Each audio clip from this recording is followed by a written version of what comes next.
The road was already moving before the sun cleared the ridge. A line of men on limestone dust, walking toward a city that had not existed 20 years before, heading toward work that was not theirs, in a region that had not been peaceful in living memory.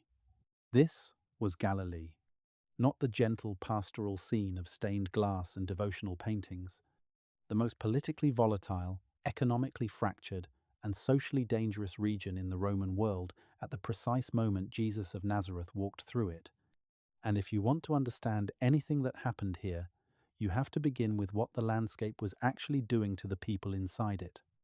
Most people carry a picture of Galilee that looks like a shoreline painting: green hills, a shimmering lake, fishing boats at dawn, simple people with simple faith. That picture is not entirely wrong, but it has been systematically emptied of everything that made this region extraordinary. Behind the hills and the lake was a machinery of extraction, debt, purity exclusion, and military terror that was operating without pause and dismantling communities in real time. The crowds that followed Jesus were not curious tourists of the spiritual. They were people whose world was collapsing around them. And what was proclaimed in this specific landscape to these specific people in these specific conditions is something you cannot fully hear until you know what Galilee was. Galilee sits in the northern zone of what Rome administered as part of the province of Syria. It is not a large region. From its southern boundary near the Jezreel Valley to its northern edge in the highlands above the Hule Basin, it stretches roughly 70 kilometers. From west to east, it narrows toward the Jordan Rift. The region divides naturally into two zones. Lower Galilee is the fertile basin country, rolling basalt and limestone hills, pockets of black volcanic soil in the valley floors, and at its eastern edge the long oval of the Sea of Galilee, a freshwater lake fed by the Jordan River and sitting roughly 210 meters below sea level. Upper Galilee rises sharply to the north and west, with peaks above 1,000 meters, denser forest cover, fewer villages, and significantly more difficult terrain. Most of the story that concerns us happens in the lower zone, in the arc of villages and fishing settlements clustering around the lake. But here is the detail almost nobody mentions when they begin telling Galilee's story. The region was not always Jewish. A century before Jesus, the population of Galilee was a mixture of various Semitic peoples, some with old Israelite heritage, others with roots in neighboring cultures. It was the Hasmonean king Aristobulus I who changed this around 104 BCE. He conquered the region militarily and imposed a stark choice on its population: accept circumcision and the Torah of Moses, or leave. The people who stayed were transformed, at least officially, into Jews. They adopted the practices, the calendar, the pilgrimage obligations, the purity codes, the Sabbath, the synagogue. But a century is not long to build a shared religious identity from the ground up, and Jerusalem's religious establishment never entirely forgot that Galilee had arrived late to the covenant. The phrase from Isaiah, Galilee of the Gentiles, carried social weight in the first century. Galilean Jews were sometimes regarded as rough, unsophisticated, their accents distinctive, their interpretation of the law occasionally suspect. The Gospel of John captures this dismissiveness in a single line attributed to a Jerusalem scholar hearing about Jesus. Can anything good come out of Nazareth? That condescension shaped how Galileans understood their own place in the Jewish world, fiercely observant in practice, socially marginal by reputation, surrounded on three sides by Gentile territories.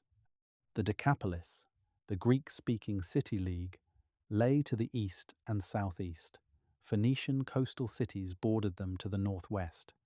Samaria, whose inhabitants were considered a separate and problematic religious identity, sat to the south. Galilee was a Jewish island in a sea of different peoples, and its inhabitants knew it. This geographic and cultural position made Galilee simultaneously intensely religious and intensely resentful of outside authority. That combination had been explosive before Jesus was born. It would become explosive again within a generation of his death. The political structure pressing down on Galilee in the first 3 decades of the 1st century CE was built on a Roman foundation and administered through a Herodian client family. When Herod the Great died in 4 BCE, the kingdom he had ruled for 3 decades was divided among his sons by the authority of Rome. His son Herod Antipas received the regions of Galilee and Perea, the thin strip of territory east of the Jordan River, south of the Decapolis. Rome did not give Antipas the title his father had held. Herod the Great had been king. Antipas received the lesser title of Tetrarch, a Greek word meaning ruler of a quarter, a deliberate reminder that he served at Roman pleasure and that his authority was conditional. He kept that title for 43 years, from 4 BCE until 39 CE, when the Emperor Caligula exiled him to Gaul. In all that time, he never received the royal title he desperately wanted. Antipas was governing a region that had just witnessed the cost of Roman displeasure. The year his father died, multiple uprisings broke out across the divided kingdom. In Galilee, a man named Judas, son of a resistance leader, Herod the Great, had once executed, seized the royal arsenal at Sepphoris, the principal city of the region, and launched an armed revolt. Rome's response was swift and overwhelming. The Roman general Publius Quinctilius Varus, the same general who would later lose 3 entire legions in the forests of Germany, marched south with 2 legions and auxiliary forces. He burned Sepphoris. He sold its population into slavery, and along the roads of Galilee, he crucified approximately 2,000 men as a demonstration of what rebellion cost. 2,000 crosses. On the roads, people walked to market, to the synagogue, to the fields. Jesus of Nazareth was somewhere between 6 and 9 years old when this happened. The people who raised him, the adults of Nazareth, had lived through it or heard the accounts within days of it happening. They knew what the crosses looked like. They knew what the men on them sounded like. That knowledge was in their bodies. It was in the air of Galilee when Jesus grew up. When he spoke later about taking up a cross, or about what happened to those who challenged the powers that governed the world, he was not speaking abstractly. He was referencing something his audience had seen or been told about in visceral, specific detail. Antipas understood his position.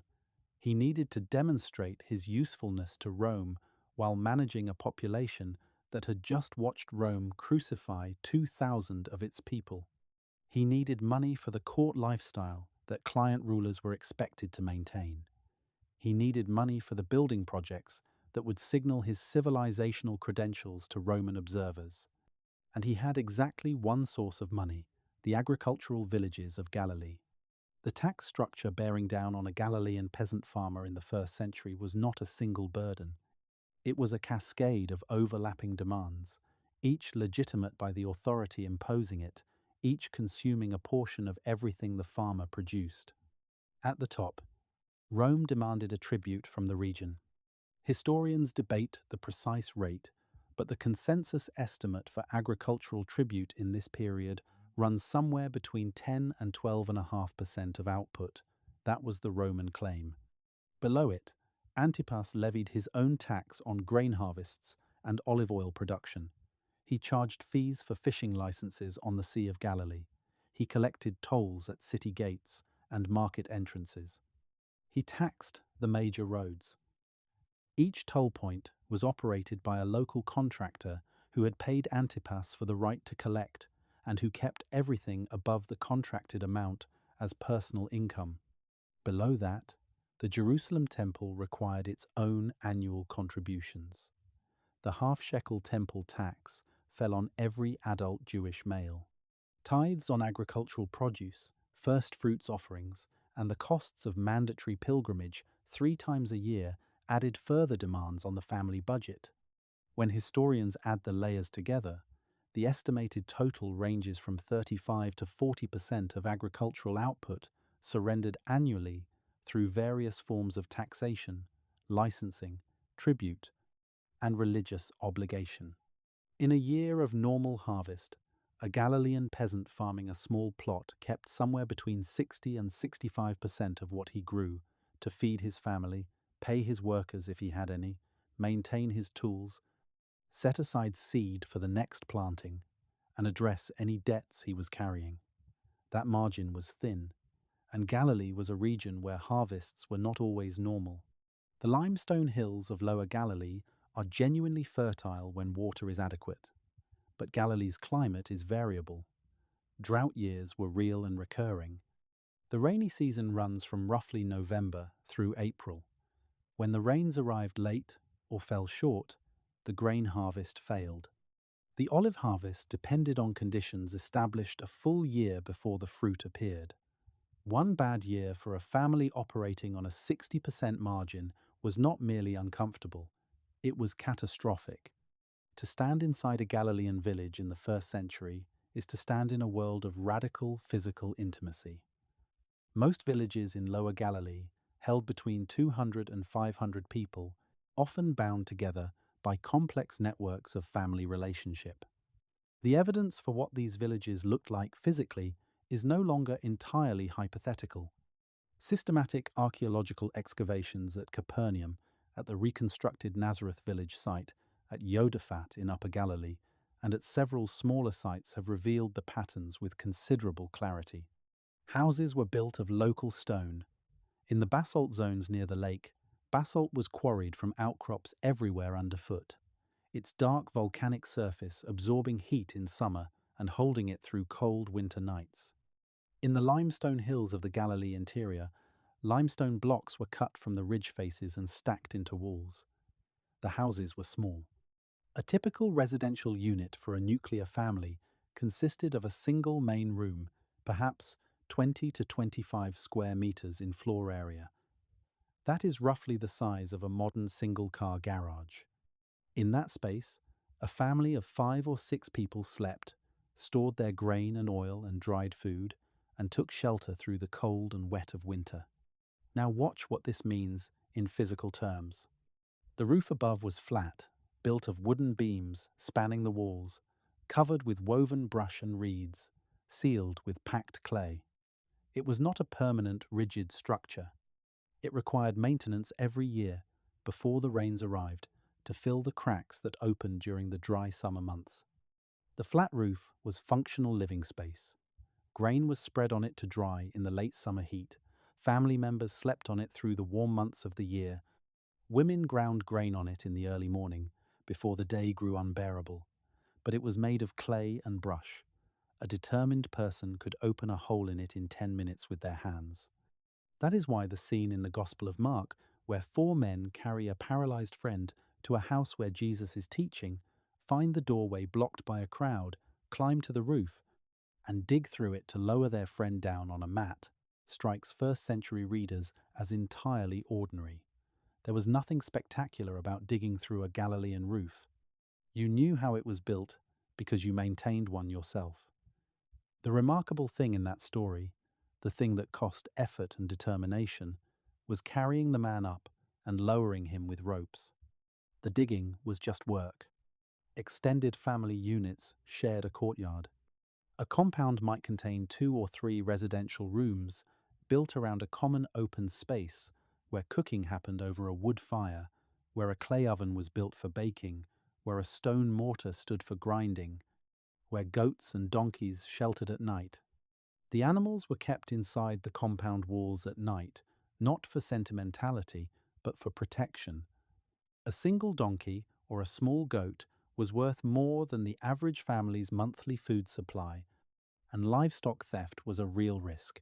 In winter, when temperatures in the limestone hills dropped below freezing some nights, domestic animals were sometimes brought inside the main room to share the body heat of the sleeping family on the raised floor platform at one end, while the animals occupied the lower floor level at the other end. Most people reading the gospel accounts of the birth of Jesus in a stable understand that setting as a detail of poverty and humiliation. It was a detail of poverty. But it was not particularly unusual in its specific mechanics. Shared sleeping space with animals, separated only by a few inches of floor height, was normal life for a substantial portion of Galilee's population. Water was the constant preoccupation of every household. Rain fell between November and April. The rest of the year was dry. Every household and every village maintained underground cisterns carved into the bedrock beneath the courtyard, sealed with lime plaster, filled during the rainy season through channels cut from the roof and courtyard surface. The water stored in a single cistern had to last through 6 months of dry season. It was rationed carefully, used first for drinking, then for cooking, then for personal hygiene. Large-scale washing of clothes or bodies was a luxury that waited for proximity to springs, streams, or the lake itself. The ritual immersion baths, called mikvaot, which purity observance required, were carved from rock at considerable communal expense. Several have been excavated in Galilean villages, demonstrating that even communities operating at the edge of subsistence invested in the ritual infrastructure their religious practice demanded. The food that sustained these households was built around grain, and the obtaining of grain was daily labor. Barley was the grain of the poor. Wheat was preferable lighter, easier to digest, producing a better bread, but wheat required better soil and more reliable moisture than barley. On the limestone hillsides where many Galilean villages stood, barley grew where wheat would not. It was cheaper to purchase in the market if you were buying rather than growing. It was the grain that appeared in the 6 stone water jars at the wedding of Cana, the grain of the baskets gathered after the feeding of the 5,000, the grain of the poor man's offering. Barley bread was dense, dark, and heavy. It was what you ate when you were alive and eating. The grinding was done every morning. A rotary hand mill, 2 circular stones, the lower fixed and slightly convex on top, the upper with a hole through its center, required 1 or 2 people to operate, depending on its size, and it moved slowly. To produce enough ground grain for 1 day's bread for a household of 5 or 6 people required between 1 and 2 hours of steady grinding work. This happened before the household's day began. It happened before the children needed to be fed. It happened in the pre-dawn dark, by feel and the sound of the stone. The women of Galilean households rose before the village stirred to begin this work. It was not a domestic detail. It was survival infrastructure. Fish from the Sea of Galilee were the primary protein supplement for the villages of the lakeshore and the communities within a day's travel of the water. Fresh fish were eaten locally when available, but the primary commercial product was preserved fish, salted, dried, or packed in brine, which could survive transport across the empire's road network. The processing center for this industry was Magdala, on the western shore of the lake, roughly 5 kilometers north of Tiberias. Its Greek name was Tarikiae, from the word for salt fish, tarikos. Magdala was not a romantic fishing village. It was an industrial operation. Large stone vats for salting, smoking facilities, a commercial harbour, and warehouses for the finished product. Pliny the Elder mentions Galilean saltfish in his encyclopedic survey of the Roman world. Roman market records and shipment documents reference Tarikiae as a source. The product of Galilean fishermen could arrive on a table in Rome, in Alexandria, in Antioch. But here is the part that flips the whole scene. The fishermen who produced that product were not entrepreneurs selling freely into the Roman market. The fishing rights on the Sea of Galilee were controlled by Herod Antipas through a licensing and taxation system operated by tax farmers. A chief tax collector purchased from Antipas's administration the right to license fishing operations in a given zone of the lake and to collect taxes on the catch. Fishermen paid for their license. They paid a portion of every catch. They operated not as independent businessmen, but as producers within a controlled system, their output taxed at multiple stages between the net and the market. Simon, called Peter, and his brother Andrew, who appear in the Gospels fishing on the Sea of Galilee, were likely operating a licensed, small-scale fishing operation of this kind. The family of Zebedee, who appear with hired workers and multiple boats, operated a somewhat larger enterprise, possibly with better connections within the licensing system. Neither family was wealthy. The Gospel accounts describe their boats, their nets, and their hired hands. But when Jesus called them and they left everything, the thing they left was not an idyllic life. It was a business paying licensing fees, surrendering tax on every fish, operating within a system that took its share at every point of the chain. Understanding this changes how we hear the rest of the story. The work landscape of first-century Galilee was more varied than the pastoral image suggests, and far more precarious. The Greek word tekton, used in the Gospel of Mark to describe the occupation of Jesus and implied in Matthew's reference to Joseph, is almost always translated into English as carpenter. The translation is not wrong, exactly, but it is incomplete in a way that significantly distorts the picture. A tekton in the first century was a craftsman who worked with hard materials, wood, stone, and sometimes both. In regions where wood was the primary building material, a tekton was primarily a woodworker. In regions where stone dominated, which is to say in most of the eastern Mediterranean world, and certainly in limestone and basalt Galilee, a tekton was primarily a mason, someone who cut, shaped, and laid stone. Someone who could also frame in timber where timber was needed. A skilled construction worker who did heavy physical labor for a living. That matters because of what was happening 6 kilometers north of Nazareth. Sepphoris had been burned and its population enslaved during the revolt of 4 BCE. Herod Antipas chose it as his first capital and began rebuilding it essentially from nothing. Through the early decades of the first century, Sepphoris was an active construction site on an ambitious scale. Antipas gave it colonnaded streets paved in stone. He built a theatre that, by archaeological estimate, seated somewhere between 3,000 and 5,000 spectators. He built a palace for himself on the city's highest ridge. He installed a sophisticated water system fed by an aqueduct. By the time Jesus began his ministry, Sepphoris had grown into a city of perhaps 8,000 to 12,000 people, with the architecture and administrative infrastructure of a Roman provincial centre. All of that stone was cut somewhere. All of those walls were laid by someone.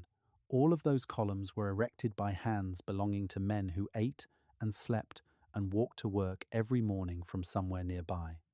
Nazareth was 6 kilometers away, a 90-minute walk on an ancient road. Men from Nazareth almost certainly worked on Sepphoris's construction sites throughout Jesus' youth and early adulthood.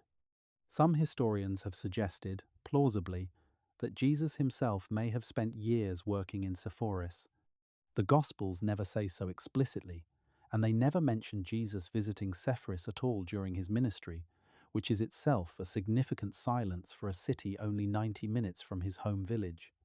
But a tekton from Nazareth in the early 1st century had one obvious major employer nearby, and it was Herod Antipas's construction project. The irony embedded in that image is worth sitting with.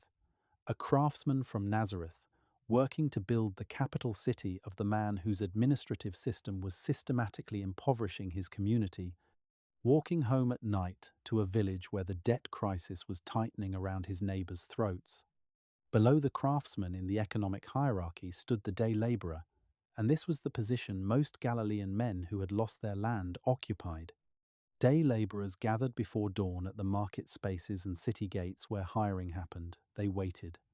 A landowner, or his steward, came through, looked them over, and chose the ones he wanted for the day's task: harvesting, threshing, olive picking, construction work, carrying loads.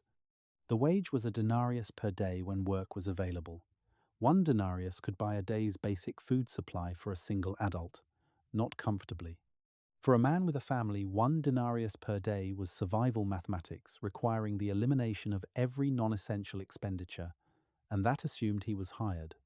If the work was not there, if the harvest was already in, if the landowner did not need hands that day, the day laborer went home with nothing. This is the hiring market that appears in the parable of the workers in the vineyard, one of the most precisely documented passages of economic reality in the entire gospel tradition. A landowner goes out at dawn and hires workers. He goes again at the 3rd hour of the day and finds more men waiting. He goes again at the 6th hour, the 9th hour, the 11th hour, the last hour before the workday ends, and each time he finds men still standing in the market square waiting to be chosen. The parable is often preached as a story about divine generosity overriding human notions of fairness. It is that. But it is also a precise portrait of the dawn hiring market at a Galilean city gate, where desperate men waited all day for work that might not come because the alternative to waiting was nothing. Now here is where the social picture becomes more complicated. The telones, translated into English as tax collector, occupied a unique and uniquely despised position in Galilean society. The telones was not a Roman official. He was not a foreigner. He was a Galilean Jew, a local man who had purchased from Antipas's revenue administration the right to collect taxes at a specific location, a road toll gate, a market entrance, a fishing zone on the lake. He paid the contracted amount to the administration up front, and then he collected from the population what the population owed, plus whatever additional amount he could extract before they stopped paying. His entire income was derived from the difference between what he had paid Antipas and what he collected from his neighbors. This made the tax collector's economic interest directly opposed to the interests of everyone he dealt with. Every denarius above the official rate was profit in his pocket. Every traveler at his gate, every fisherman at his station, every merchant at his market checkpoint knew they were being overcharged and had no legal recourse except to not cross the gate, not use the market, not fish in that zone, none of which were practical options. The tax collector was wealthy, or at least comfortable. He was also systematically extortionate, ritually compromised through his constant contact with Gentile travelers and his collaboration with the occupying administrative system, and socially expelled from the community whose resources he was draining. Levi, sitting at his tax booth in Capernaum, is not a romantic social outcast character waiting for someone to see his hidden depth. He is a precise representation of one of the most functionally hated categories of person in first-century Galilean society, hated not for personal sins, but for occupying a role that was structurally predatory. When Jesus walks past and says, "Follow me," and Levi leaves the booth and follows, the crowd watching from nearby does not respond with warmth. The crowd watching knows what that man has taken from them. The scandal of Jesus' subsequent dinner at Levi's house, eating with tax collectors and others the community had expelled, is not a gentle act of spiritual inclusion. It is a social provocation in a world where who you ate with defined who you were. The debt crisis working through Galilee in the first century was not a peripheral economic problem. It was a social catastrophe unfolding in real time, community by community, family by family. A Galilean farming family in a normal year surrendered between 35 and 40% of its output to various forms of taxation and obligation. On a small farm of 2 or 3 acres, which was typical for a peasant family, that margin left enough to eat moderately, maintain the household, and set aside seed grain for the following year. It left almost nothing for contingency. When the rains failed, when locusts came, when a disease swept through the grain before harvest, the family was immediately in crisis. The food they had set aside was not enough to survive the year. They had to buy or borrow. Borrowing was possible. The economy of first-century Galilee included a functioning credit market, though not one designed to benefit borrowers. Interest rates available to poor farmers ranged from 25 to 50% per year, depending on the lender and the collateral available. The standard collateral was the farm itself, or the anticipated next harvest. A family borrowing 1/3 of its annual food supply in a bad year, at 25% interest, owed back the borrowed amount plus 25% by the following harvest. If the following harvest was normal, they could repay. If it was also bad, they could not, and the collateral was forfeit. That is how ancestral land left the hands of the families that had worked it. The legal mechanism of foreclosure was recognized and enforceable under Roman provincial law. A creditor could take the land and the family's other assets against the unpaid debt. The foreclosed farmer might then be offered a tenancy arrangement on the same land. He would continue to farm it, but now as a tenant, paying a share of the harvest as rent to the man who now owned the field his grandfather had cleared. Or he might lose even that and join the growing population of the landless poor moving through the Galilean countryside looking for seasonal work. Josephus, writing his historical accounts several decades after the events described in the Gospels, notes the growth of large landed estates in Galilee, controlled by wealthy Herodian officials, priestly families, and urban elites. These estates were not always acquired through honest means, but they were acquired through legal ones. The mechanism was debt, and its operation was patient and systematic. And this is where the story stops being an economic abstraction. The parables of Jesus document this process with a specificity that reads like primary source material. The parable of the prodigal son features a younger son who demands his inheritance from a living father, an act in the social codes of this world equivalent to treating the father as already dead, and then goes to a distant region and wastes the wealth. When famine strikes and he has nothing, he finds himself working for a Gentile farmer tending pigs, an image carefully chosen to communicate the maximum possible degradation for a Jewish audience. Unclean work, in Gentile employment, in a foreign land, hungry enough to desire the food the pigs were eating. The parable begins with a son who had land and wealth through inheritance. It ends, in its crisis point, with a man who has literally nothing and is doing the worst imaginable work in the worst imaginable conditions. This was not a cautionary fantasy. It was a description of what happened to men in Galilee when the debt spiral reached its end. The parable of the absentee landlord who leases a vineyard to tenants and goes away, then sends servants to collect his share of the harvest, only to have them beaten or killed, is a stranger and more violent story.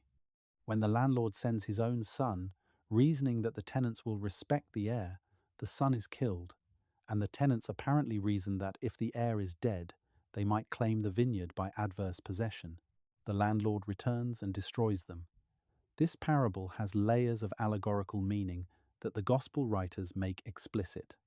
But the social mechanics it describes, the absentee landlord, the resentful tenants, the killing of the landlord's representatives, the fear of legal consequences, are all mechanics that Galilean tenant farmers would have recognized from life. The resentment behind the parable was real. The violence in the hills above Galilee was real. The Roman reprisal it alluded to was real, and its shape was crosses on the road. The parable of the unforgiving servant describes a man who owes his master an astronomical amount, 10,000 talents, a sum so large it was beyond any individual's realistic debt, representing something more like national obligations, and who, when his debt is forgiven, immediately goes out and seizes a fellow servant by the throat for a debt of 100 denarii. The contrast between the scales of debt is the sermon, but the mechanics, the throwing into prison, the selling of wife and children to recover value, the legal right of a creditor to pursue a debtor to extremity, were all legal realities that Galilean audiences knew personally or knew someone who had experienced them. The crowd listening to these parables was not receiving abstract moral instruction. They were hearing their own situation described back to them with perfect accuracy and being offered a framework for understanding it that did not place the blame on them. The religious life of first-century Galilee was not simple piety untouched by politics. It was a complex system of obligations, authorities, and resentments that shaped daily life at every level. The synagogue was the center of village religious practice, not the temple.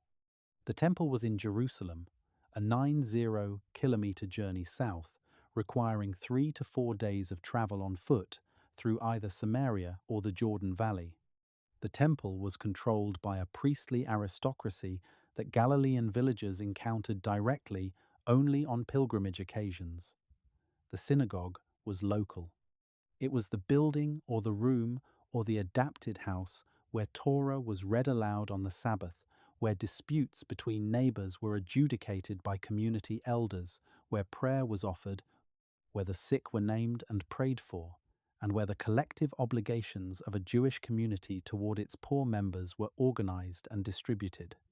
The physical structures that served as synagogues in first-century Galilee were modest. The elaborate stone synagogue building visible today at Capernaum, with its carved limestone facades and decorative columns, dates to the 4th or 5th century CE, built centuries after Jesus. But excavations beneath and around it have found remains of an earlier structure on the same site, a basalt building that may represent the 1st century gathering place. Similar patterns appear at other sites. The 1st century synagogue was typically a repurposed house, a public room, or a simple rectangular hall. What it contained was what mattered: the Torah scroll, the community that read it, and the tradition of interpretation that made it applicable to daily life. The role of the synagogue in Galilean village life extended well beyond religious ceremony. It was where the community met to deal with itself.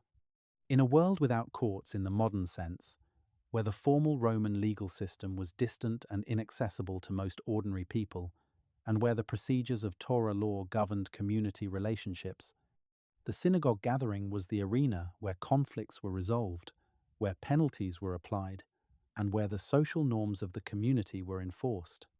The punishment of flogging, mentioned several times in the Gospels in the context of warnings that Jesus gives his disciples, was administered through the synagogue system.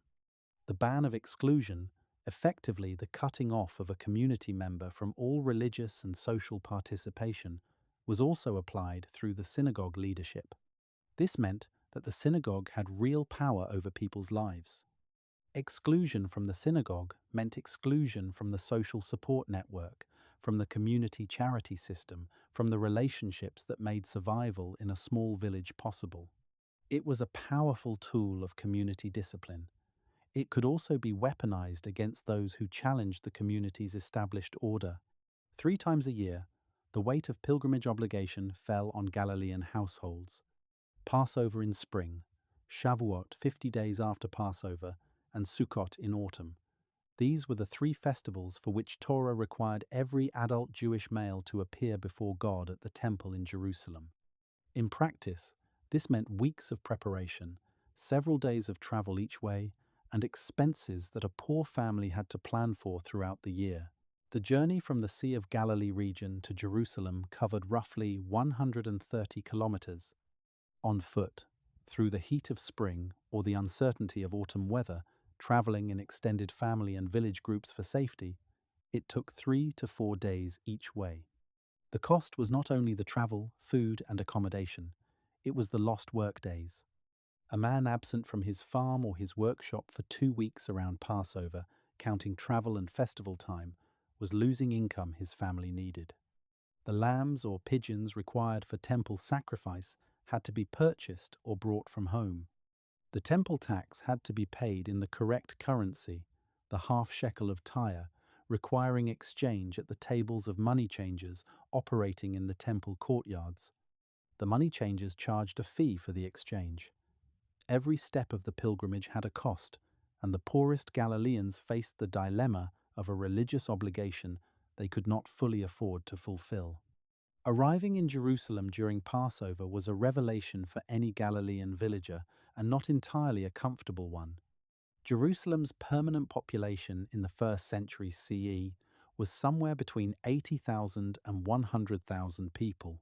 During Passover, when pilgrims from across the Jewish world gathered, the city's population swelled to numbers that ancient sources put fantastically high, and modern historians estimate more conservatively at somewhere between 300,000 and 500,000 total people around the city. The roads into Jerusalem were choked. The hillsides outside the walls were covered with pilgrim camps. The Temple Mount, the massive stone platform Herod the Great had expanded to cover roughly 36 acres, was crowded with tens of thousands of people at once. The temple itself was one of the architectural wonders of the ancient world. Herod had expanded it on a scale that required engineering solutions comparable to the great Roman construction projects elsewhere in the empire. The platform was held up by a system of vaulted stone chambers, some of which survive today beneath the old city of Jerusalem.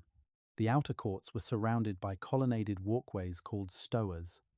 The royal stoa on the southern edge, where the money changers operated and animals for sacrifice were sold, was a basilica-style hall with 162 columns arranged in 4 rows, rising to heights that gave the entire structure the visual weight of a forest of stone.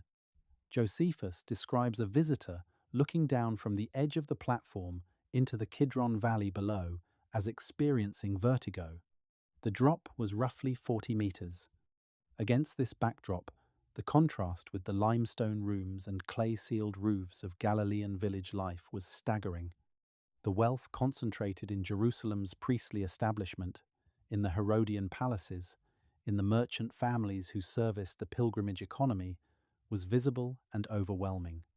And the priestly aristocracy that governed the temple, the families of the high priests who cooperated with Roman authority to maintain their positions, were understood by many Galileans not as spiritual leaders, but as collaborators, men who had traded the integrity of Jewish religious authority for political survival and personal wealth. That resentment was not theologically neutral.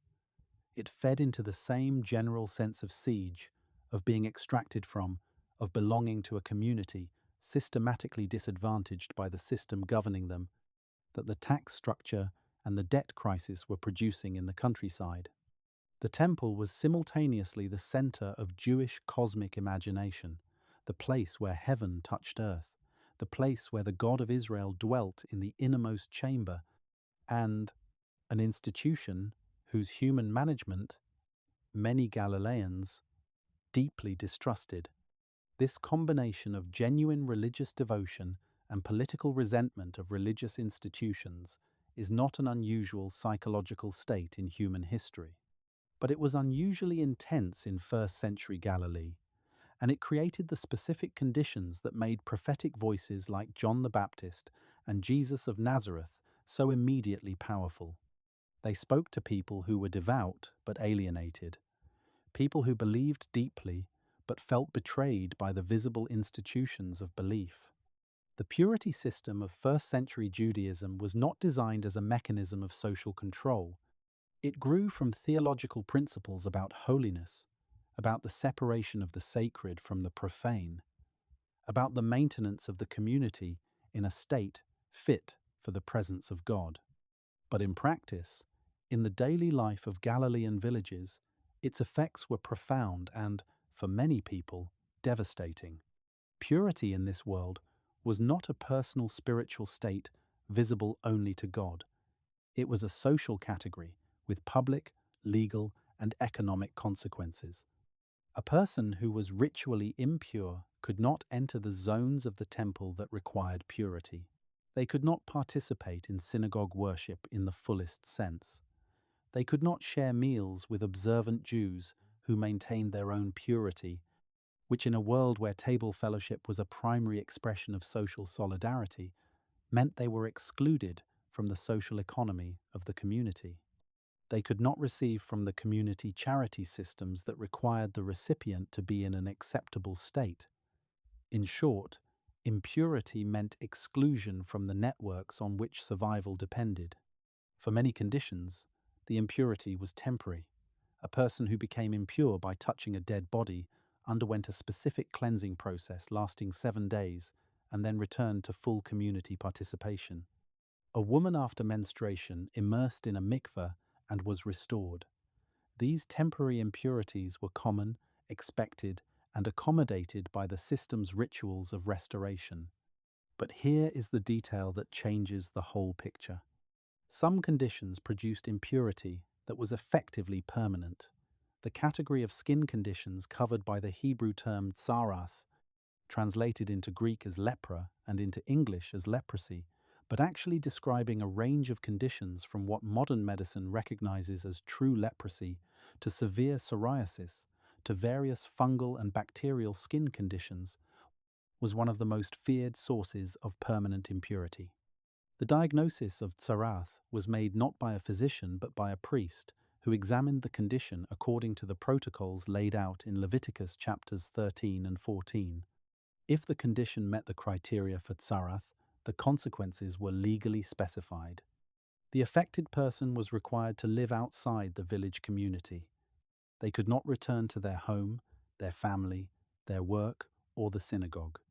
They wore torn clothing, left their hair disheveled, and were required by law to call out, "Unclean, unclean," whenever anyone approached them. This was not a medical quarantine in the modern sense, though it may have had epidemiological effects. It was a formal declaration of social death. The person afflicted was alive, walking, breathing, and entirely cut off from every social structure that made human life in this world livable. Family, community, economic participation, religious practice, and the charity networks that were supposed to support the poor. The Gospel accounts describe Jesus touching a man with tsarath. The man says, "If you are willing, you can make me clean." And Jesus reaches out and touches him and says, "I am willing, be clean." The touch comes before the word. In the logic of first-century Jewish purity, touching a person with tsarath made the toucher impure. That contact was not just compassion. It was a deliberate crossing of the boundary that defined the man's social death, accomplished in the most direct physical way possible. The narrative does not describe Jesus looking at the man from a safe distance and speaking healing words.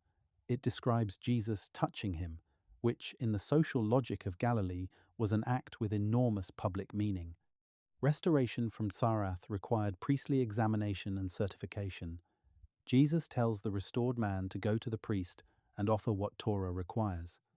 The sequence matters: healing first, then restoration to community through the proper channels. The healed man could return to his family. He could return to the synagogue. He could work, eat at tables, receive charity, participate in the pilgrimage. His restoration was simultaneously physical, religious, social, and economic. The tax collector's exclusion operated from a different direction, but arrived at a similar place. Atelones, who collected taxes at a gate or market checkpoint, worked in constant contact with Gentile travelers and merchants. His professional function required him to handle Gentile money, speak with Gentile officials, and operate within a system of economic administration that was fundamentally Roman. This contact created persistent states of ritual impurity under the purity codes of the time. But more damaging than the ritual contamination was the moral contamination. The community understood that a tax collector was systematically extorting them. He was taking more than the law required and keeping the difference. His wealth was built on his neighbor's poverty. He was a legal predator operating within sight of his victims. The purity system provided the social vocabulary for this judgment. The tax collector was considered impure in a way that made eating with him a violation of the eater's own standing. Table fellowship in the first-century Mediterranean world was not a casual social act. Sharing a meal with someone was a public statement of equivalence, of mutual acceptance, of social solidarity. You ate with your equals or your betters. You did not eat with those your community had expelled. You did not eat with the ritually compromised. To do so was to take on their status. Most people reading the Gospel accounts of Jesus eating with tax collectors understand this as a display of radical spiritual hospitality. It was that. But it was also a public act in a social world where public acts had consequences that could be measured precisely. Every person who watched Jesus walk into Levi's house for dinner was watching him take on the social status of the people inside it. The scandal was real, and it was registered with precise social accuracy by the community around it. This is why the Pharisees who appear in these narratives, often cast as the villains of a morality play, were doing something more complex than simple self-righteousness. They were functioning as the guardians of a social code that maintained community coherence in difficult circumstances. The purity laws they enforced were not arbitrary cruelties. They were the architecture of a community trying to maintain its integrity under occupation. The question Jesus was raising by violating that architecture, one boundary at a time, was not primarily, "Aren't you being too strict about religious rules?" The question was, who gets to belong to the community of God? And the answer he was enacting, through touch and through table fellowship, was not the answer the architecture of the purity system gave. The social code that governed public life in first century Galilee was built on honor, and understanding honor is essential to understanding everything that happens in the gospel narratives. Honor in the Mediterranean world of the first century was not a private virtue. It was a public resource, belonging not merely to an individual but to an entire family group, accumulated and maintained through observable behavior, and subject to challenge, damage, and loss at any time through public events. A man's honor determined his creditworthiness, the quality of marriage alliances he could make for his children, the willingness of neighbors to cooperate with him in communal tasks like harvest, the deference or contempt he received from those he encountered in the market or at the gate. A family without honor was a family without social capital, and a family without social capital in a world without institutional safety nets was a family dangerously close to the edge. Honor was gained through demonstrations of generosity, through keeping one's word in contracts and agreements, through visible piety and Torah observance, through successfully defending one's family and its reputation when challenged. It was lost through failure, through public insult, without adequate response, through obvious debt and financial failure, through association with the dishonorable, through behavior that the community judged as cowardly or dishonest. Debt was honor's hidden wound. A man known to be in debt was a man who had already partly failed. The creditor who foreclosed publicly destroyed not only the debtor's economic standing, but his social standing, his honor, the reputation of his children. This is why debt cancellation in the biblical tradition was not merely an economic mechanism, it was a restoration of dignity. The Roman military practice of angareia enters this world as a calculated humiliation.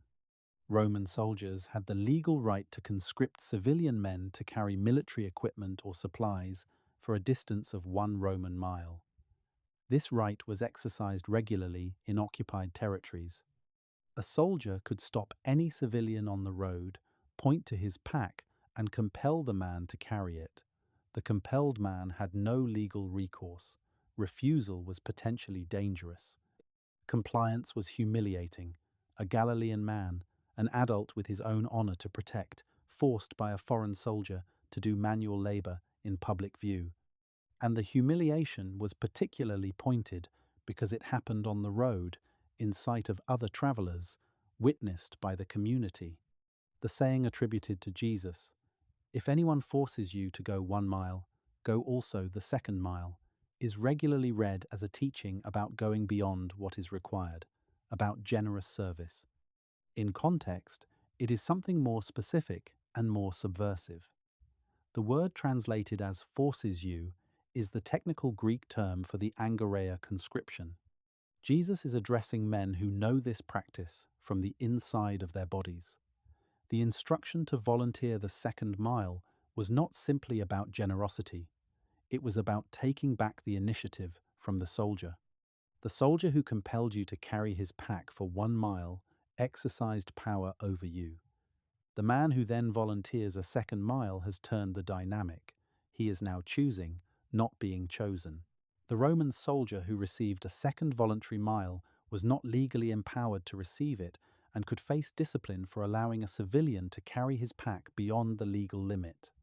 The act of volunteering was an act of quiet, plausibly deniable resistance that restored a measure of agency to the conscripted man. This is how these teachings worked in their original context. They were not abstract spiritual instructions. They were practical tools for maintaining dignity and agency inside a system designed to strip both. The shame attached to public failure was the reason the parable of the prodigal son lands the way it does on a first-century Galilean audience. A son who demands his inheritance while his father is still alive is performing an act of public dishonor. In the social codes of this world, the inheritance passes at the father's death. Asking for it before death is treating the father as functionally dead, which is a public insult of the highest order. The community would know. The father's honor would be damaged by the demand alone, regardless of his response. His decision to divide the property and let the son go was visible to the entire village. The son, who then left and lost everything in a foreign land, was beyond the community's sight, but not beyond its knowledge. News traveled and neighbors talked. The son who returned was walking back into a village that knew his story. This is why the father in the parable runs. In the social codes of the Mediterranean honor world, running was not dignified behavior for an adult man. A dignified man walked. A man who was anxious about something might run, but doing so was itself a loss of face.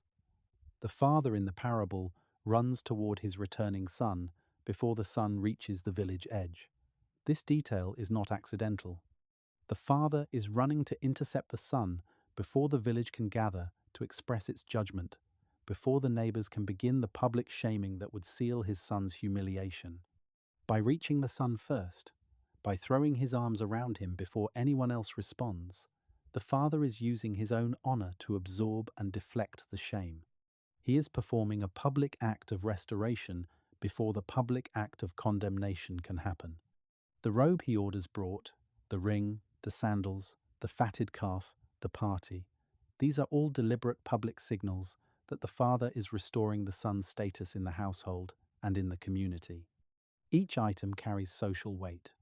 The robe is honor clothing, the ring is authority. Sandals were worn by free people, not servants. The feast is an announcement to the entire village that this man is back, and he is back with his father's blessing. The social machinery operating behind that parable was the daily machinery of Galilean village life. The audience hearing it understood every gesture and every consequence without explanation. The hills of Galilee were not empty of people between the villages. Josephus, the first-century Jewish historian who commanded Galilean forces in the early stages of the Jewish war before defecting to Rome, writes about the region with the authority of someone who walked its ridges and knew its caves. He describes bandit groups operating in the hills throughout the first century as a consistent and serious problem for the Herodian administration. He calls them lestai, a Greek word that translates as bandits or robbers, but that, in his usage, encompasses something more complex than simple criminality. The lestai of first-century Galilee were predominantly men who had been removed from their land, their livelihoods, and their communities by the debt and dispossession process the previous chapters have described. They were not primarily men of violent temperament who had chosen crime for its own sake. They were men for whom the legal system had no place, and who had responded to that erasure by removing themselves from the reach of the legal system. The caves and highland ridges of Upper Galilee and the more remote valleys of the Lower Galilean hill country offered terrain where Roman infantry found pursuit difficult and where local knowledge provided advantages no army could easily overcome. What these men did in the hills was not random raiding. Josephus and other sources suggest a pattern. They targeted the symbols and agents of the system that had destroyed them. Tax collectors were attacked. Wealthy merchants with Herodian connections were robbed. The estates of absentee landlords were raided. Occasionally, food or goods taken in these raids found their way back to villages in the surrounding area, in patterns that gave the bandit leaders a degree of popular sympathy and local protection that made them extremely difficult for the authorities to suppress. The line between social bandit, messianic prophet, and revolutionary leader was genuinely blurry in first-century Galilee. The same hills sheltered men with swords and men with visions. The same desperate population that would follow a bandit leader who promised to hurt the people hurting them would also follow a prophet who promised God was about to change the order entirely. The historical record Josephus provides shows a succession of charismatic figures in Galilee and Judea across the first century, some operating through violence, some through proclamation, some through both, all drawing followers from the same pool of people whose world the system had dismantled. And Rome responded to all of them the same way. The crucifixion of approximately 2,000 Galilean men after the revolt of 4 BCE was not the only mass execution in the region's first-century history. It was the pattern. Every serious uprising brought Roman punitive expeditions, and Roman punitive expeditions ended with crosses on the roads. The cross was the specific Roman punishment for those who challenged Roman authority: slaves who revolted, bandits who preyed on Roman commercial interests, prophets who gathered dangerous crowds, and anyone labeled an enemy of Roman order. It was designed to be public, to be prolonged, and to transform the dying person's body into a message visible to everyone who passed on the road. In 6 CE, a man named Judas from the Galilean region stood up against the Roman census that Augustus ordered to assess Judea and Galilee for direct taxation. Josephus describes Judas the Galilean as a teacher who argued, with the backing of a Pharisee named Zadok, that Jews should not acknowledge any earthly lord over themselves. God was the only legitimate sovereign of Israel. To submit to a Roman census, to allow Rome to count and assess the Jewish people as taxable property, was to deny God's sovereignty. This was not merely political resistance, it was a theological position.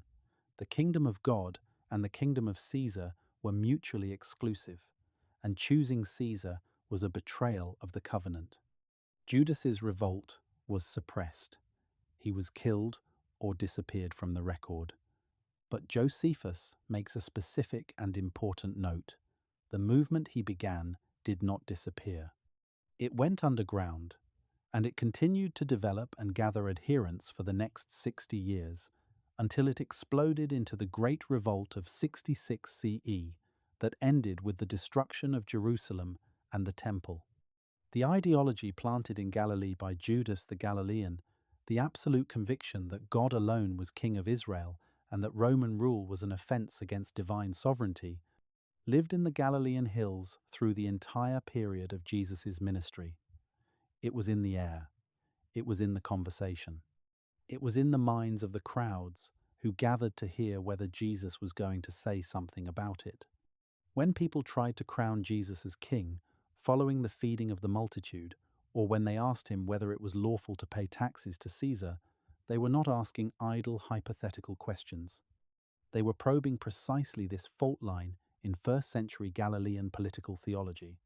The question about the coin, "Give to Caesar what is Caesar's, and to God what is God's," is a response that has been interpreted endlessly. But in its first-century Galilean context, the question it was answering was not an academic one. It was asked by people living under a system they believed God opposed, by people whose grandparents' generation had seen 2,000 crosses on the road, by people some of whose neighbors were currently in the hills with weapons. The famous procession into Jerusalem on what Christians call Palm Sunday has a political dimension that becomes visible only in this context.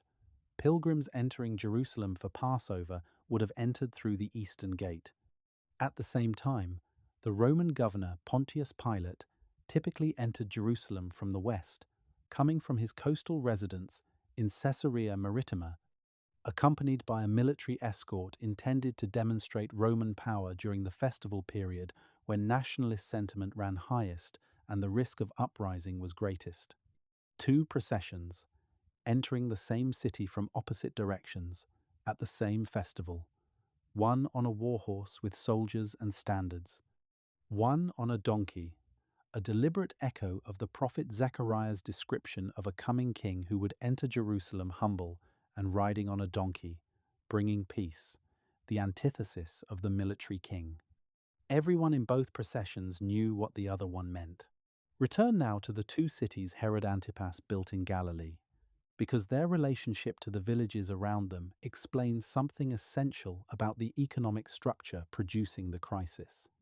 Sepphoris, which Antipas rebuilt from 4 BCE onward after its destruction by Varus, became a genuinely substantial Roman-style city. The archaeological work at the site, known today as Tzipori in Israel, has revealed the scope of the project with considerable clarity.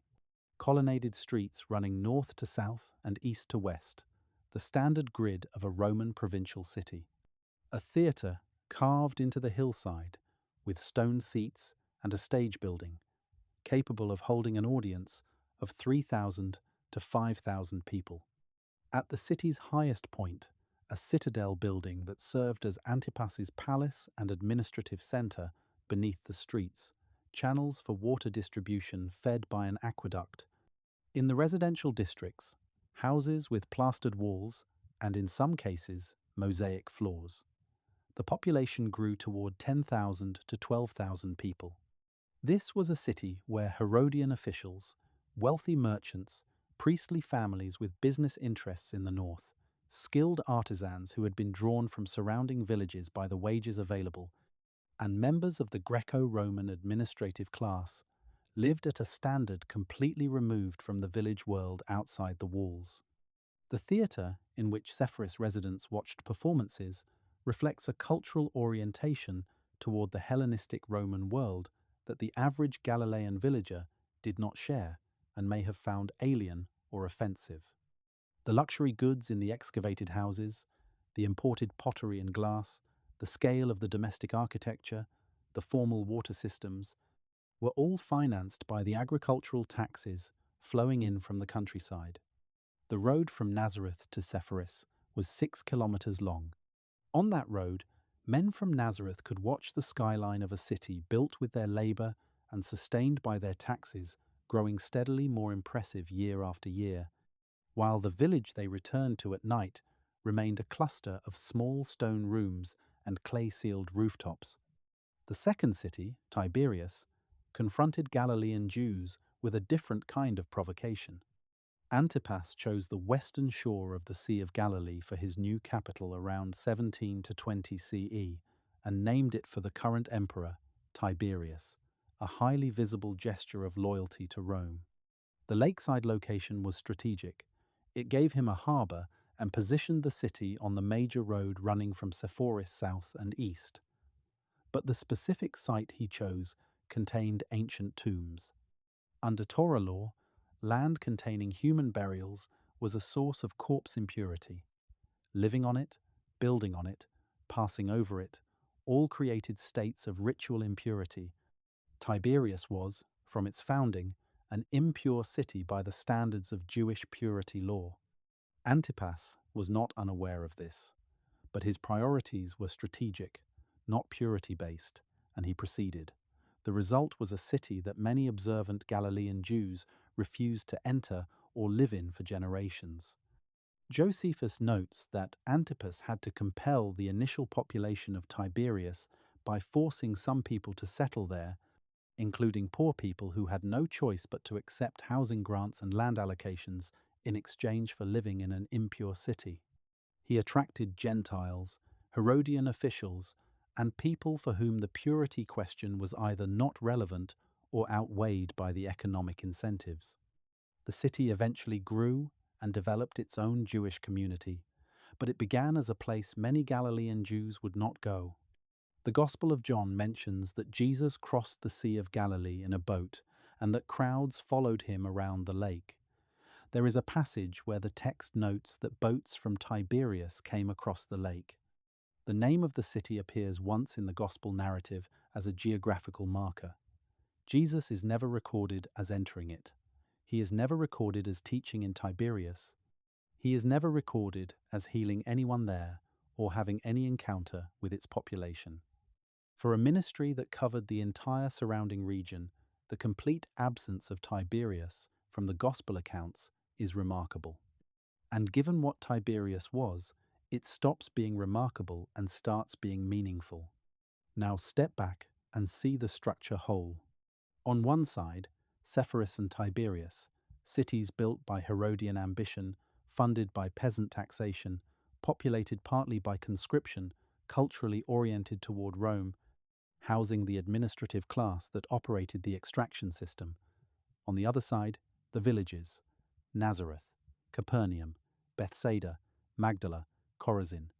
Communities of 200 to 500 people each, living in stone rooms and shared courtyards, grinding barley before dawn, carrying water from cisterns, fishing under license, farming land that might not be theirs by the time the next harvest came in. Between these two worlds ran the road, and on the road, every day, the debt and the distance between them was made physical. Magdala, the fish processing city on the western shore, was caught between these worlds. It was the industrial base of the lake's fishing economy, a town of saltfish vats and warehouses and commercial docks. Josephus, in his account of the Great Revolt, describes Magdala in striking terms. When the Roman forces under Vespasian took the city in 67 CE, the Jewish forces who had retreated to the lake attempted an escape by boat. What followed was a naval battle. Josephus describes the Romans building rafts and driving the Jewish boats toward the shore, where the escape became a massacre. He writes that the lake turned red. He writes that the stench of decay rose from the water for days. The bodies of the dead floated into the reeds along the shore. Magdala, the town that had processed and salted the fish of the Sea of Galilee for export across the empire, was destroyed by the same empire within 40 years of Jesus' ministry. This is the ending of the world the Gospels were written from inside. The execution of John the Baptist is a scene that appears in the Gospel narratives, surrounded by the architectural details of a royal dinner party, the palace of Herod Antipas, probably at his fortress of Machaerus, east of the Dead Sea, a feast of officials and military commanders, a dancing girl, a promise made publicly before witnesses, a head brought in on a platter. The story reads, in most modern tellings, like a dramatic court tragedy with a darkly theatrical conclusion. Read it from inside first-century Galilean reality, and it reads differently. John the Baptist had been a public figure of enormous popular authority in the Jordan Valley and the surrounding regions. The Gospels describe crowds from Judea and Jerusalem coming out to hear him. Josephus, writing outside the Christian tradition entirely, confirms that John was a real historical figure who exhorted the Jews to lead righteous lives, to practice justice toward their fellows and piety toward God, and so doing, to join in baptism. Josephus adds that Herod feared John's influence, that he might inspire a revolt, and had him imprisoned and then executed.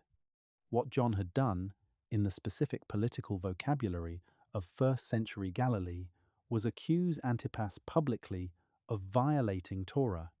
John declared that Antipas's marriage to Herodias, his brother Philip's wife, while that brother was still living, was unlawful under Mosaic law.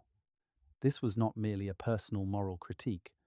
In the honor culture of the ancient Mediterranean, and particularly in the political theology of Jewish Galilee, where the ruler was supposed to embody fidelity to Torah, a public accusation of Torah violation by a prophet with popular following was a challenge to the ruler's legitimacy. A tetrarch who violated Torah was a tetrarch the people of God were not obligated to obey. The political implications were explicit and dangerous. Antipas arrested John. He held him at Machaerus, his fortress east of the Dead Sea, far from the Galilean population that admired him. The Gospels note that Antipas was reluctant to execute John because he feared the crowd's response to John's death. Josephus confirms this. John was too popular. Killing him risked the kind of uprising that Rome would blame on Antipas's mismanagement. But John alive was also a problem, a rallying point for the dissatisfied, a voice that legitimized resistance. The circumstances of the feast provided Antipas with a way to accomplish the execution through a chain of social obligations: the public promise made before witnesses, the request that came back from the dancing girl, The honor dynamic that made refusing the request impossible before his assembled court, that gave him plausible distance from the decision. John's death was not an accident of palace politics. It was the predictable outcome of being a popular prophetic voice in first-century Galilee who had directly challenged the authority of the ruler. Jesus heard about John's death and withdrew to a deserted place. That detail, small as it seems in the narrative, is significant. He knew what the death of John meant. He knew the pattern. He knew that the same forces that had killed John would eventually apply themselves to him. His ministry in Galilee, after John's execution, was not a continuation of innocent preaching in a benign environment. It was conducted in the shadow of a clear demonstration of what happened to prophets who challenged the order. And yet the ministry continued, and the crowds grew. The people who came out in thousands to hillsides near the lake and to village squares across Galilee were not spiritually curious people looking for interesting new ideas. They were the people this reconstruction has been describing: subsistence farmers operating on thin margins, day laborers who gathered at dawn and might go home with nothing, families watching their land transfer to creditors through debt foreclosure, the sick whose conditions had expelled them from community life, the ritually excluded whose impurity was chronic and whose community membership had been legally revoked, the indebted whose shame was public and whose options were narrowing. These were the crowds. When Jesus proclaimed the kingdom of God in Galilee, the phrase landed in that crowd's ears not as a spiritual abstraction, but as a specific announcement in a specific political context. The kingdom of God, in the theological vocabulary of first-century Judaism, was the coming reign of the God of Israel over all the earth. The end of exile and occupation, the reversal of the present order, the restoration of Israel to its proper standing. It was what the prophets had promised. It was what every oppressed generation had waited for. It was the direct political counter to the kingdom of Caesar and the kingdom of Antipas. But here is what made Jesus' proclamation distinctive within the landscape of first-century Jewish expectation. Most of the voices proclaiming the coming kingdom of God in that period were proclaiming it as future, coming, imminent, but not yet here. Wait, prepare, remain faithful. The day of God's action is approaching. Jesus' proclamation, as the Gospel accounts preserve it, was that the kingdom was already arriving, not future, present, in the healings, in the table fellowship, in the debt forgiveness language, in the reversals of the purity boundaries. The kingdom of God is among you, he said, or, in another translation, within your reach. It was not merely a horizon to be waited for. It was erupting into the present through specific acts in specific places, one healing, one shared meal, one act of restoration at a time. This explains the intensity of the response to the healing stories. When a person with chronic skin disease was declared clean, the healing was the beginning of a social process. The healed person still needed to appear before a priest for official certification of their restored purity status. Jesus tells every healed person to go show themselves to the priest, to offer what the Torah requires. He is not bypassing the system, he is restoring people into the system that had expelled them. The physical healing enabled the social rehabilitation, which enabled the religious participation, which enabled the economic reintegration.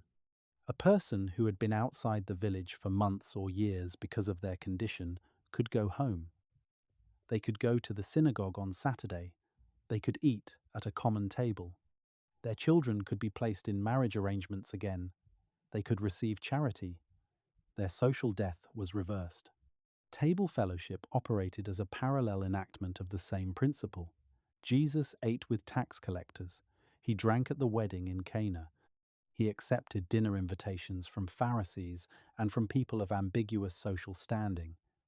He ate with his disciples in conditions that did not observe all of the purity protocols that strict observance required.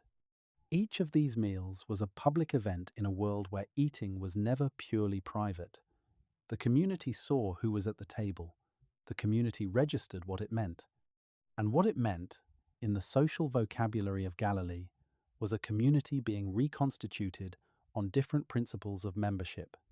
The question of who belonged was being answered differently, one shared meal at a time. The conflict this generated with religious authorities was therefore not a conflict between spirituality and legalism, the standard modern reading. It was a conflict between two visions of community coherence. The religious authorities who challenged Jesus' practices were defending a system that maintained community identity under occupation through strict boundary keeping. Remove the boundaries, accept the tax collectors and the impure and the Gentile inquirers, and the community lost its definition. That was a real concern, not a hypocritical one. Communities under pressure from powerful outsiders historically maintain themselves through sharp internal regulation. The purity system, enforced by the Pharisees with the conviction of people who believed the community's survival depended on it, was doing exactly what it was designed to do. What Jesus was suggesting was that it was killing the people it was supposed to protect, that the walls erected to keep the community clean were trapping people outside who had nowhere else to go, that a community organized around the expulsion of the suffering was not the community the God of Israel had covenanted to build. This was not a minor theological adjustment. It was a fundamental challenge to the social architecture of Galilean religious life, and it was made in specific acts with specific people in specific places that the community could see and register. The question of the coin, the confrontation in the temple over authority, the Last Supper, the night before the arrest, the trial before Pilate, the crucifixion outside Jerusalem's walls. These events follow from what had been happening in Galilee with an internal logic that is only visible when you know the landscape they grew out of. A ministry that began with healing the excluded and eating with the expelled, that gathered the indebted poor and the socially humiliated, that proclaimed a kingdom already arriving, in which the last would be first, and the hungry would be filled, and the powerful would be brought down from their thrones, did not end in execution by accident. It ended in execution because that is what Galilee and Rome did to voices that challenged the system's claim to permanence. And that ending, which looked like the system winning, turned out to be the beginning of the system losing. The community that formed around the memory of what had happened in Galilee spread in the generation after Jesus' death through every province of the empire. The message that had been forged in the most volatile, most socially fractured, most politically unstable region of the Roman world turned out to be precisely what human beings in volatile, fractured, unstable conditions everywhere needed to hear. It told them that their suffering was not the last word. It told them that the powerful were not permanent. It told them that the community they had been expelled from was not the community they were meant for. It told them, in very specific language aimed at very specific suffering, that the kingdom of God was not coming someday. It was already here, already breaking through, already reversing the order in small acts of healing and shared bread and restored dignity. Galilee's world was destroyed within a generation. The fishing villages, the synagogues, the limestone houses, the morning roads with their lines of men walking toward work, the hillsides where crowds had gathered to listen, the lake where Peter and Andrew had pulled up their taxed catch in the early morning dark. Within 40 years of the crucifixion outside Jerusalem, all of it was transformed into rubble, mass graves, and a generation of survivors sold into slavery. The world that produced the Gospels was erased by the empire the Gospels stood against. But the Gospels survived. And if you can understand what Galilee actually was, the whole weight of what was said there settles into a different place, not lighter, heavier, more specific, more human, more real. The people on those roads were not symbols or characters in a religious narrative. They were people whose backs were bent under real weight, whose stomachs were empty from real hunger, whose faces bore the marks of real humiliation. The announcement made in their presence that the kingdom of God was arriving, that the order causing that hunger and that humiliation was not God's last word, was aimed at them with the precision of someone who knew exactly what they were carrying. What would it change for you to know that the people who first heard the Sermon on the Mount had walked past crucifixions on the road that morning? Consider what the Galilean landscape looked like to someone walking through it in the decades before the Great Revolt. The road from Nazareth to Capernaum, running north and east toward the lake, passed through terrain that held multiple layers of historical memory. This was not an abstract historical awareness. These were stories told by grandparents who had survived them, inscribed in the landscape by their physical aftermath. The cave complexes in the hills above certain Galilean valleys had housed bandit groups within living memory. The ruins of structures burned during Roman reprisals were still visible in some areas decades after the events. The families of men crucified after the revolt of 4 BCE were still alive. Their children, the generation Jesus grew up among, had grown up with those families in the same villages. The grief and rage of those events were not historical facts to be learnt about. They were lived presences carried by real people in the villages Jesus walked through. Josephus describes the fertility of Galilee in his own time with something approaching wonder. He writes that the soil is so rich that even the laziest farmer cannot help but succeed, that every variety of tree grows there, that the climate is temperate enough that even trees requiring cold and heat can both thrive side by side. He is not wrong about the land.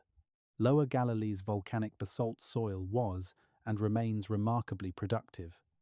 The Jezreel Valley, the great agricultural plain south of Lower Galilee, was the breadbasket of the entire region. Olive groves covered the limestone hillsides. The lake produced enormous quantities of fish. What Josephus is documenting is the productive capacity of the land. What he does not directly address is the gap between that productive capacity and the material conditions of the people working it. The land was rich. The system governing the land ensured that most of the wealth generated by that richness moved upward and outward, toward Sepphoris and Tiberias, toward Jerusalem and Rome, away from the families ploughing and harvesting and fishing and grinding grain before dawn. This is the fundamental paradox of Galilee in the time of Jesus, a region of genuine agricultural abundance populated by people living at the edge of subsistence, a land of rich soil and hungry people, a lake full of fish with fishermen who could not keep what they caught, an olive harvest measured in tons, and oil that ordinary families rationed through the dry season because it was too valuable to use freely. The Beatitudes, spoken from a hillside in Galilee to an audience of Galilean people, begin, "Blessed are the poor in spirit," in Matthew's account, or in Luke's starker version, simply, "Blessed are you who are poor." Biblical scholars have argued for centuries about the precise meaning of these words and the difference between the two versions. Whatever theological freight they carry, they were first spoken to people who were poor, people who knew what hunger felt like, not as a spiritual metaphor but as a physical reality in their bodies after a bad harvest. People for whom poverty was not an abstract condition of the spirit, but the specific daily experience of not having enough and watching what little they had taken by the machinery of an occupation they had not consented to. The declaration that such people are blessed, that the kingdom of God belongs to them, was not a consolation prize for people who had lost. It was a claim about the actual structure of reality, that the order visible to the eye, the order of Roman power and Herodian administration and priestly wealth and tax collector prosperity, was not the deepest order. That beneath it, or within it, or arriving through it, was a different ordering that placed these people, the hungry and the poor and the mourning and the expelled, at its center. Whether or not one accepts the theological claims involved in that proclamation, the historical reality of its context is not in doubt. The people who heard it had specific, concrete, grinding reasons to need exactly that word. And the landscape of Galilee, with its debt and its crosses and its fisherfolk and its dawn hiring markets, was the precise environment that made the word both necessary and, when it came, so immediately recognized as true.